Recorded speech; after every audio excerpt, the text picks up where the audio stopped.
معزز سامعین کرام، گزشتہ جمعۃ المبارک کو ہم نے خطبہ جمعہ کے احکام کے حوالے سے گفتگو سماعت کی تھی۔ اسی سلسلے کو آگے بڑھاتے ہوئے نماز جمعہ کے متعلق چند گزارشات اور اس حوالے سے چند احادیث مبارکہ آج کے خطبہ جمعہ میں ہم سماعت کریں گے۔ نماز جمعہ کے لیے مسجد میں اول وقت تشریف لانا، اذان ہوتے ہی یا اذان سے پہلے پہنچنا، یہ بہت بڑی خوش بختی بھی ہے، سعادت مندی بھی ہے اور عظیم اجر و ثواب کے حصول کا ذریعہ بھی۔ اسی طرح سے خود نماز جمعہ کی ادائیگی یہ ایک مسلمان کے لیے اس کے ایمانی اور روحانی درجات کی بلندی کا ذریعہ ہے، اور حدیث مبارکہ میں اسے مسلمان کے گناہوں کی بخشش کا وسیلہ قرار دیا گیا۔ حضرت سیدنا سلمان فارسی رضی اللہ تعالی عنہ، آپ سے روایت ہے کہ نبی کریم رؤوف الرحیم علیہ الصلاۃ والتسلیم نے ارشاد فرمایا، من اغتسل یوم الجمعہ، جس نے جمعہ کے دن غسل کیا، وتطہر بما استطاع من طہر، خوب اچھی طرح سے اپنے آپ کو پاک اور ستھرا کیا، ثم ادہن او مس من طیب، پھر اس نے خوشبو لگائی یا تیل لگایا جو اللہ نے اسے نعمت دی تھی، خوشبو کے حوالے سے، زیب و زینت کے حوالے سے اس نے استعمال کی، ثم راح فلم یفرق بین اثنین، پھر وہ نماز جمعہ پڑھنے کے لیے آیا اور حضور نے ایک ہی قید ذکر کی۔ فرمایا جب وہ نماز کے لیے آئے تو دو لوگ جو ساتھ بیٹھے ہوئے ہیں ان کو علیحدہ علیحدہ نہ کریں، دوسروں کو یوں دور کر کے دو لوگوں میں تفریق کرنے کا باعث نہ بنے۔ اس کا مطلب یہ ہے کہ جب نماز جمعہ کے لیے آئے، جہاں جگہ ملے وہاں بیٹھ جائے۔ گویا یہ حدیث متوجہ کر رہی ہے کہ نماز جمعہ کے لیے آنا، ہم کس وقت آتے ہیں اور اس کے ساتھ ساتھ ہم کیسے آتے ہیں۔ مسجد تک پہنچنے، نماز کی صفوں میں بیٹھتے ہوئے ہمارا انداز کیا ہوتا ہے، یہ انداز بھی اپنی جگہ اہمیت رکھتا ہے۔ حضور نے فرمایا وہ نماز جمعہ کے لیے آیا اور اس نے دو لوگوں میں تفریق نہیں کی، فصلی ما کتب لہ، اور جو اللہ نے اس کے نصیب میں لکھا تھا اس نے نماز پڑھی۔ اس سے مراد نفل نماز ہے اور جمعہ کی پہلی سنتیں ہیں، ہم آگے اس کا ذکر کریں۔ حضور نے فرمایا جس نے ایسے کیا، ثم اذا خرج الامام انصت، اور پھر جب امام خطبے کے لیے ممبر پہ آ کے بیٹھ گیا پھر وہ خاموش ہو گیا، چپ ہو گیا۔ گزشتہ جمعے ہم نے تفصیل سے اس کے بارے میں احادیث سنی تھی۔ اس چپ ہو جانے میں گفتگو، دنیاوی معاملات ختم کرنا وہ بھی شامل ہے، اور ہر قسم کی تسبیح، اذکار، اوراد ان کو بند کرنا بھی شامل ہے۔ حضور فرماتے جب امام خطبہ کے لیے بیٹھ جائے پھر انصتا، پھر وہ خاموش ہو جائے، جو ایسا کرے گا غفر لہ ما بینہ و بین الجمعۃ الاخری۔ اس حدیث کو امام بخاری نے صحیح بخاری شریف میں درج فرمایا، حدیث نمبر 910 ہے۔ حضور فرماتے اللہ پاک اس کے اس جمعہ سے لے کے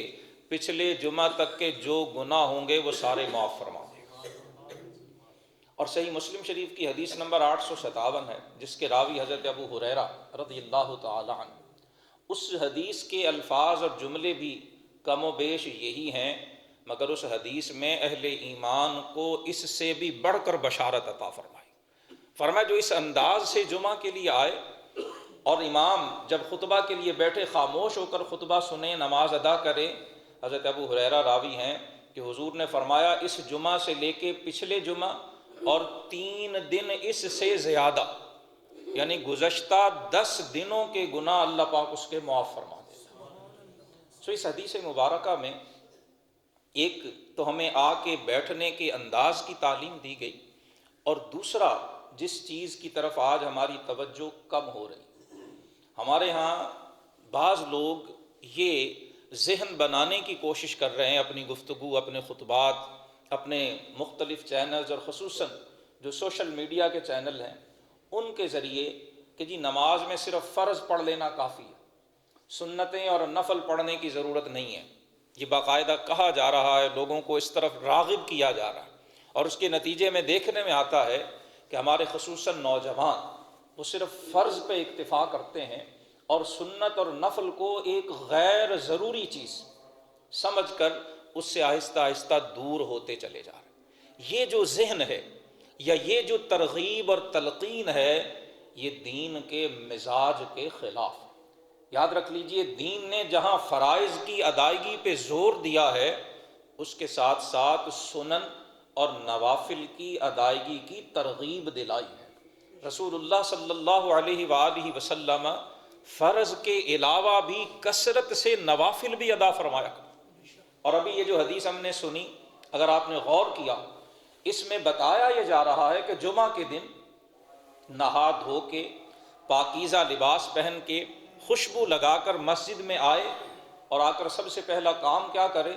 حضور نے فرمایا فَصَلَّى مَا كُتِبَ لَهُ، مسجد میں آ کر جو اللہ نے اس کے لیے مقدر کیا وہ نماز پڑھے۔ اس سے جمعہ کے فرض مراد نہیں ہے، حدیث کی ترتیب ملاحظہ کیجئے، اس کے بعد امام کے منبر پہ بیٹھنے کا ذکر ہے، اس کے بعد خطبے کا ذکر ہے، اور فرض کو خطبے کے بعد پڑھے جانے۔ فَصَلَّى مَا كُتِبَ لَهُ سے مراد نوافل ہے کہ جو جب مسجد میں آئے جمعہ کے دن تو آ کر سب سے پہلے جو اللہ نے اس کے لیے مقدر کیا۔ اس سے مراد یہ ہے کہ کوئی خاص رکعتوں کی تعداد شریعت نے مقرر نہیں کی ہے، ما کتب لہ، جتنی اللہ نے اسے توفیق دی، جتنا اس کا ذوق ہے، جتنا وقت میں گنجائش ہے وہ نماز پڑھے۔ اور یہ کون سی نماز ہے؟ یہ نفل نماز۔ اور گزشتہ جمعے بھی ہم سن چکے ہیں تحیۃ المسجد، مسجد میں آ کر بیٹھنے سے پہلے رسول اللہ صلی اللہ علیہ وآلہ وسلم فرماتے ہیں 2 رکعت پڑھنے سے پہلے مت بیٹھا۔ تو حضور مسجد میں آئیں تو بیٹھنے سے پہلے 2 رکعت نفل پڑھنے کا حکم دے رہے ہیں، اور یہاں یہ مزاج کہ جی نفل کی ضرورت ہی نہیں، نفل غیر ضروری چیز ہے، نفل کے پڑھنے کی حاجت ہی نہیں ہے، یہ دین کے مزاج کے خلاف۔ اللہ کے حبیب علیہ الصلوۃ والسلام نے باقاعدہ یہ ذکر فرمایا کہ جمعہ کے دن آئے اور آ کر جو اللہ نے اس کے لیے مقدر کیا ہے نماز پڑھے۔ اور پھر جو جمعہ کی پہلی سنتیں ہیں ان کے بارے میں معروف حدیث ہے، سنن نسائی کے اندر بھی ہے، دیگر کتب احادیث میں بھی ہے۔ حضرت ام المومنین سیدہ عائشہ صدیقہ رضی اللہ تعالی عنہ آپ فرماتی ہیں کہ رسول اللہ صلی اللہ علیہ وآلہ وسلم نے فرمایا کہ جس نے ایک دن رات میں 12 رکعتیں فرض کے علاوہ پڑھیں، شب و روز میں 24 گھنٹوں میں فرض رکعتوں کے علاوہ جو 12 رکعتوں کی پابندی کرے گا، بن اللہ عز وجل لہ بیتا فی الجنہ، اللہ تعالیٰ اس کے لیے جنت میں گھر بنا دے گا۔ اور پھر حضرت عائشہ نے وہ 12 رکعتیں گنوائیں، 4 ظہر سے پہلے، 2 ظہر کے بعد،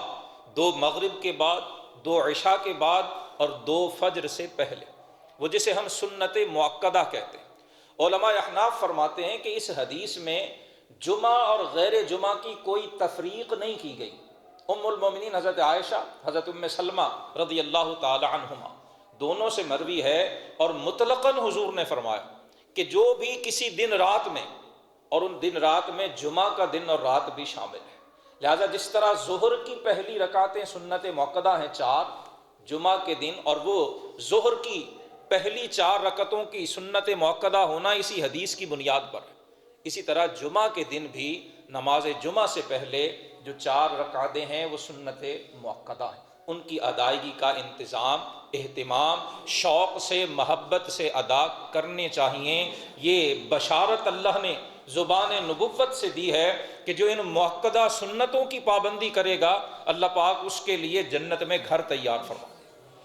تو پھر کیا یہ عقل مندی ہے کہ باقی دنوں میں تو ہم سنتیں پڑھیں، اور جمعہ کا دن جو خاص مسلمانوں کی عبادت کا دن ہے، جسے خاص زیادہ سے زیادہ جس میں عبادت کی ترغیب دلائی گئی ہے، اس دن ہم پہلی سنتیں چھوڑ دیں کہ نہیں جی اس کی تو ضرورت ہی نہیں ہے، یہ تو ثابت ہی نہیں ہے؟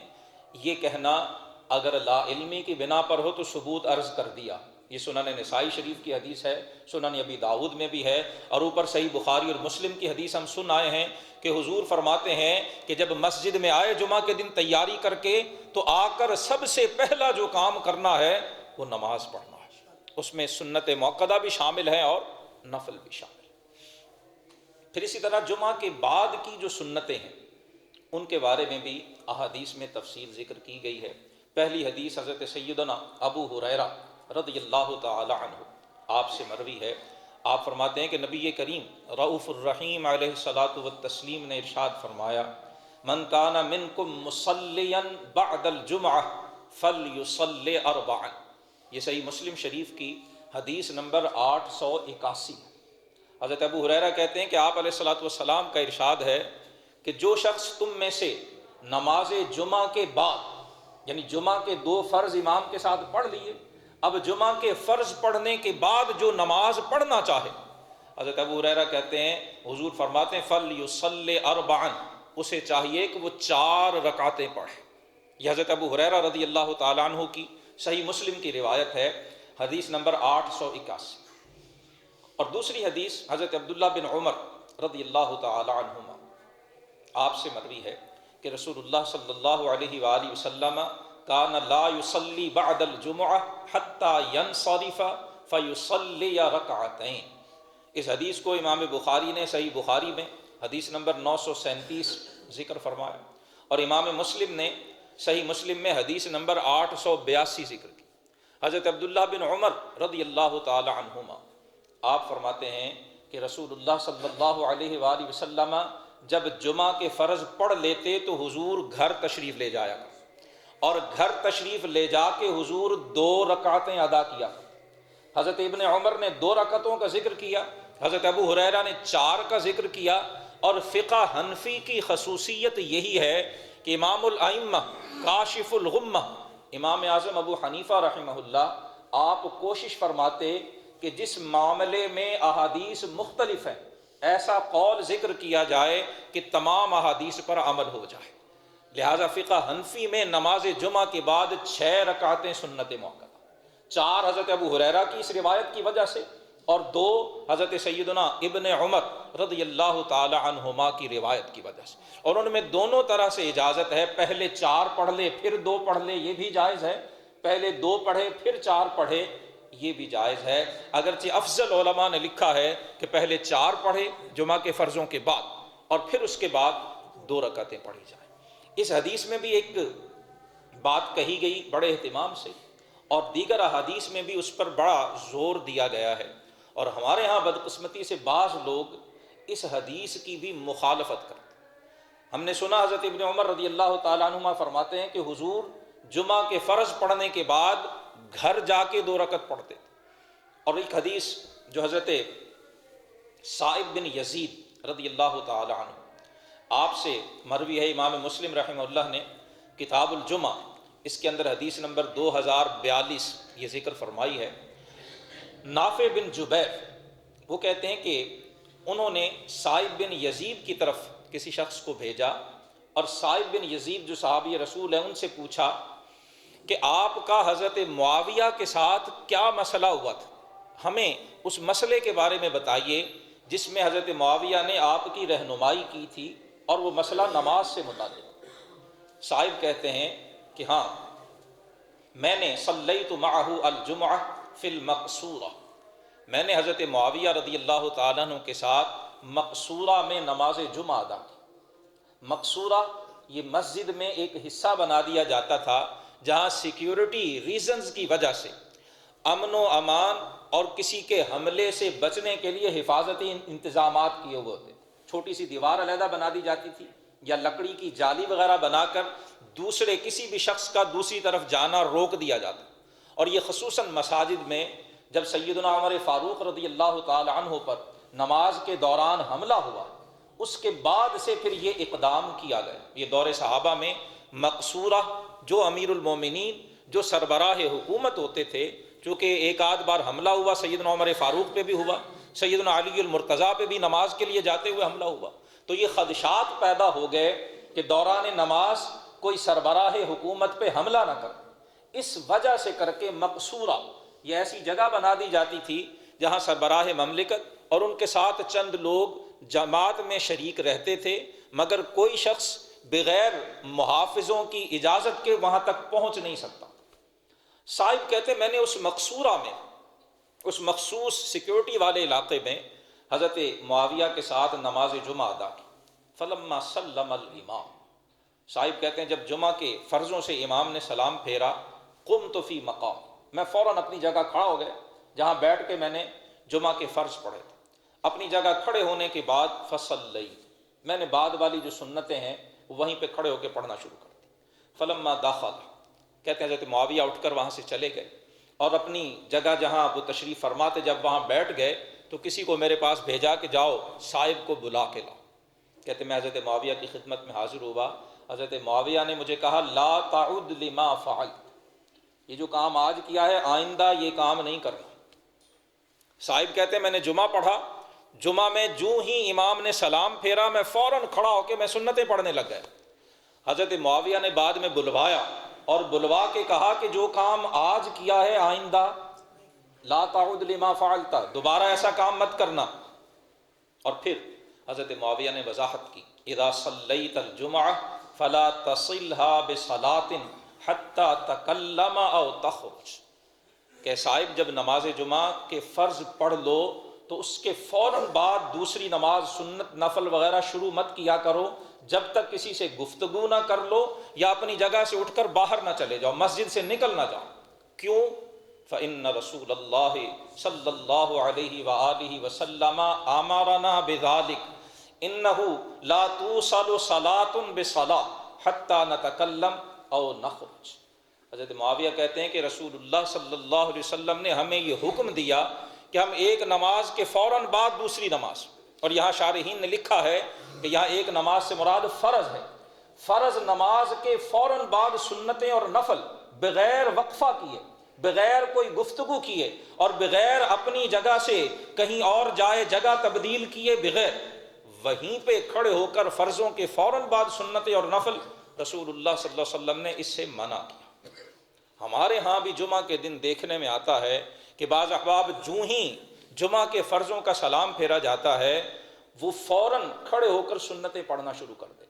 خدا کے لیے حدیث مبارکہ سماعت فرمائیں، صحیح مسلم میں حدیث نمبر 2042 ہے، حضرت معاویہ رضی اللہ تعالیٰ عنہ نے ایک شخص کو ایسا کرتے دیکھا، منع کیا، آئندہ نہ کرنے کا ان سے وعدہ لیا اور وجہ یہ بتائی کہ رسول اللہ نے ایسا کرنے سے منع۔ اسی طرح سے حضرت عبداللہ بن عمر رضی اللہ تعالی عنہما، آپ کی یہ حدیث امام ابو داؤد نے سنن ابی داؤد میں حدیث نمبر 1127 ذکر کی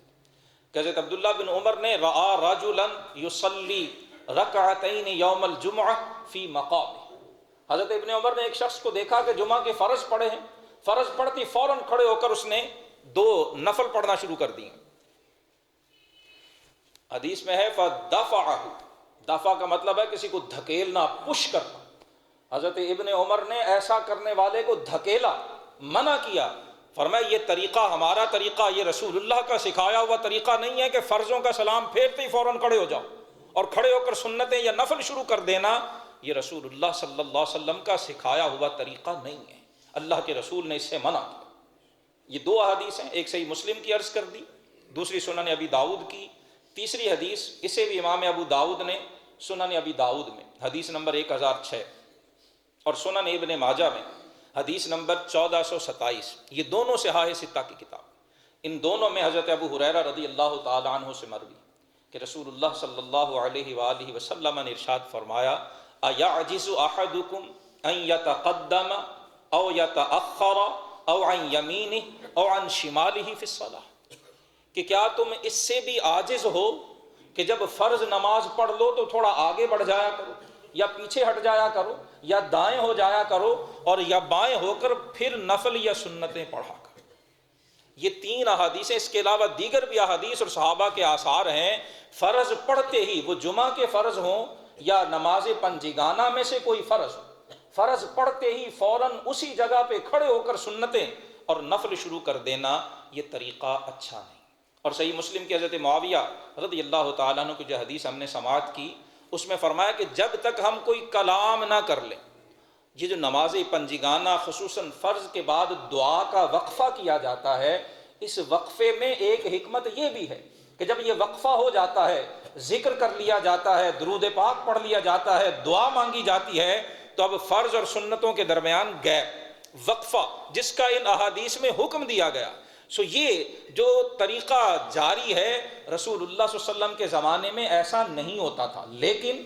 یہ حکم آپ صلی اللہ علیہ وسلم نے دیا کہ فرضوں کے بعد سنتیں اور نفل پڑھنے سے پہلے کچھ وقفہ کیا جائے، اپنی جگہ بدل کر پھر بعد والی سنتیں اور نفل پڑھے جائیں۔ اور جو بعد والی سنتیں اور نفل ہیں، ان کے بارے میں پہلے بھی عرض کی، خصوصاً ان کا گھر میں پڑھنا وہ افضل ہے، وہ زیادہ بہتر ہے۔ حضرت عبداللہ بن عمر رضی اللہ تعالی عنہما جمعہ کے دن جمعہ کے بعد کی جو سنتیں ہیں وہ گھر میں جا کے ادا فرماتے، اور آپ فرماتے تھے کہ رسول اللہ صلی اللہ علیہ وآلہ وسلم کا طریقہ مبارکہ یہی ہوا کرتا تھا۔ سو بعد کی جو سنتیں ہیں وہ جمعہ کی ہوں، وہ بقیہ نماز پنجگانہ کی ہوں، ان کا گھر میں پڑھنا افضل ہے۔ ہاں، فرض جو ہے وہ مسجد میں آ کر جماعت کے ساتھ ادا کیے جانے چاہیے۔ جمعہ کے دن کے جو اہم احکام ہیں اور جو فضیلتیں ہیں، ان میں سے ایک اہم فضیلت ساعت اجابت بھی ہے۔ ساعت اجابت کا مطلب ہے قبولیت والی گھڑی۔ صحیح بخاری شریف میں حدیث نمبر 5295 ہے، صحیح مسلم میں حدیث نمبر 852 ہے، دیگر کتب احادیث میں بھی یہ حدیث مختلف صحابہ سے روایت کی گئی۔ حضرت ابو ہریرہ رضی اللہ تعالی عنہ، آپ راوی ہیں، کہتے ہیں قال ابو القاسم صلی اللہ علیہ وآلہ وسلم، رسول اللہ صلی اللہ علیہ وسلم کی کنیت ابو القاسم تھی۔ حضرت ابو ہریرہ اس روایت میں حضور کی کنیت سے آپ کا ذکر کر رہے ہیں، اور یہ طریقہ عربوں میں احترام کے لیے ہوا کرتا تھا۔ کسی شخص کے احترام کے لیے اسے نام کی بجائے کنیت سے پکارا جاتا تھا یا القاب سے پکارا جاتا تھا، اور جتنا صحابہ کرام رسول اللہ کا ادب و احترام کرتے تھے اتنا کوئی بھی کسی کا نہیں کرتا۔ حضرت ابو ہریرہ فرماتے ہیں قال ابو القاسم صلی اللہ علیہ وسلم فی الجمعۃ ساعۃ لا یوافقها عبد مسلم قائم یصلی فسأل اللہ خیرا الا اعطاہ۔ حضور فرماتے ہیں کہ ہر جمعہ کے دن ایک ساعت ایسی ہے، ایک گھڑی ایسی ہے کہ اس گھڑی میں جو مسلمان بندہ اللہ کی بارگاہ میں کھڑا نماز پڑھ رہا ہو اور اللہ سے وہ جس بھی خیر کا سوال کرے، اللہ وہ خیر اسے عطا فرما دیتا ہے، اللہ اپنے اس بندے کی دعا کو قبول فرما لیتا ہے۔ اسے ساعت اجابت کہا جاتا ہے، اسے قبولیت کی گھڑی کہا جاتا ہے۔ جمعہ کے دن وہ قبولیت کی گھڑی کب ہوتی ہے؟ بہت سے اقوال اس بارے میں علماء نے، محدثین نے، شارحین نے ذکر فرمائے ہیں۔ ایک روایت کے مطابق جب امام جمعہ کے دن خطبہ کے لیے ممبر پہ بیٹھتا ہے، اس وقت